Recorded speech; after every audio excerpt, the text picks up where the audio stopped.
এটা অতি স্মৰণীয় দিন আৰু আনন্দৰ দিন হয় নহয়? ইয়াৰ লগতে মই তোমালোকৰ অভিভাৱকসকললৈও মোৰ আন্তৰিক অভিনন্দন থাকিল। শিক্ষক শিক্ষয়িত্ৰীয়ে নহয়, অভিভাৱকসকলো এই বিষয়সকলে আজি এইখিনি ইমান চেষ্টা কৰাৰ ফলতহে তোমালোকে আজি সুনাম অৰ্জন কৰিব পাৰিছা হয় নহয়? তেওঁলোকে কিমান কষ্ট স্বীকাৰ কৰি তোমালোকক পাঠদান দিয়ে। গতিকে এইবিলাক কথা মনত ৰাখিবা।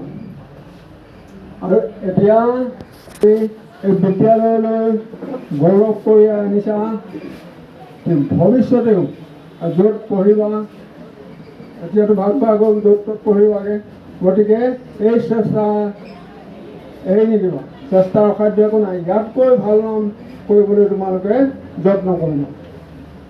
তেতিয়া তোমালোকৰ ঘৰখনৰ লগতে অঞ্চলটো, বিদ্যালয় এইবিলাকৰ নাম হ'ব। মই তোমালোকক আশীৰ্বাদ কৰিছোঁ, তোমালোক যে ভৱিষ্যতৰ উজ্জ্বল তোমালোকৰ কামনা কৰিছোঁ। আৰু বৰ্তমান যিসকল ছাত্ৰ ছাত্ৰী পঢ়ি আছে